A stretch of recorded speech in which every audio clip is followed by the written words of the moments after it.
ஒரு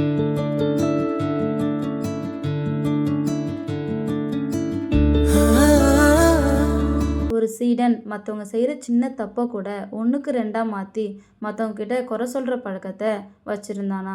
இதை கண்ட குரு அவனை கூப்பிட்டு கண்டிச்சாராம். அவனும் மன்னிப்பு கேட்டானா. ஆனாலும் அவன் அதே தப்பை திரும்ப செஞ்சுக்கிட்டே இருந்தானா.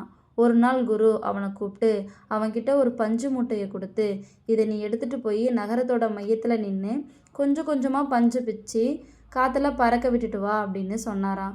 சீடனும் வெகு சீக்கிரமாகவே அந்த வேலையை முடிச்சுட்டு வந்தானா. இப்போது குரு சொன்னாராம், சரி இப்போ போய் அந்த பறக்க விட்ட பஞ்செல்லாம் ஒன்று விடாமல் சேகரித்து கொண்டு வா அப்படின்னு சொன்னாராம். அதை கேட்ட சீடன், இதெல்லாம் ஆகிற வேலையா குரு? இந்நேரம் அந்த பஞ்செல்லாம் காற்றுல பறந்து எங்கெங்கே போயிருக்குமோ, அதை எப்படி நான் சேகரித்து கொண்டு வர முடியும் அப்படின்னு கேட்டானா. அதுக்கு குரு, 1 மணி நேரத்துக்கு முன்னாடி பறக்க விட்ட பஞ்சுங்களையே உன்னால் சேகரித்து கொண்டு வர முடியலன்னு சொல்கிறேன். மற்றவங்கள பற்றி என்னென்னவோ வதந்திங்களை பறக்க விட்டல. இந்நேரம் அது யார் யார் வாயிலெல்லாம் போய் எப்படியெல்லாம் மாறி அவங்களுக்கு என்னென்ன விளைவை ஏற்படுத்தியிருக்குன்னு யோசிச்சு பார்த்தியா? நீ மன்னிப்பு கேட்டால் மட்டும் அதை திரும்ப பெற்றுடலான்னு நினைக்கிறியா அப்படின்னு கேட்டாராம். அப்போ தான் அந்த சீடனுக்கு அவன் செஞ்ச தப்பு முழுமையாக புரிஞ்சுதான். கண்ணீர் மல்க வெக்கி தலை குனிஞ்சு இனிமேல் இந்த தப்பை செய்ய மாட்டேன்னு குரு கிட்ட சொன்னாராம். இதோட இந்த கதை முடிஞ்சிருச்சு. இனி யாராவது உங்ககிட்ட மற்றவங்கள பற்றி குறை சொல்கிறதுக்காக வந்தாங்கன்னா அதை கேட்குறதுல ஆர்வம் காட்டாதீங்க.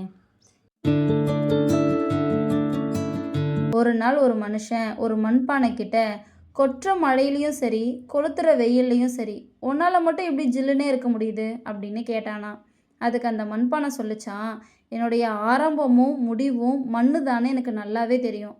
யார் ஒருத்தவங்க தன்னுடைய தொடக்கத்தையும் முடிவையும் உணர்ந்து செயல்படுறாங்களோ அவங்க ஏன் சூடாக இருக்க போகிறாங்க, குளிர்ச்சியாகவே இருப்பாங்க அப்படின்னு சொல்லிச்சான். இதோட இந்த கதை முடிஞ்சிருச்சு.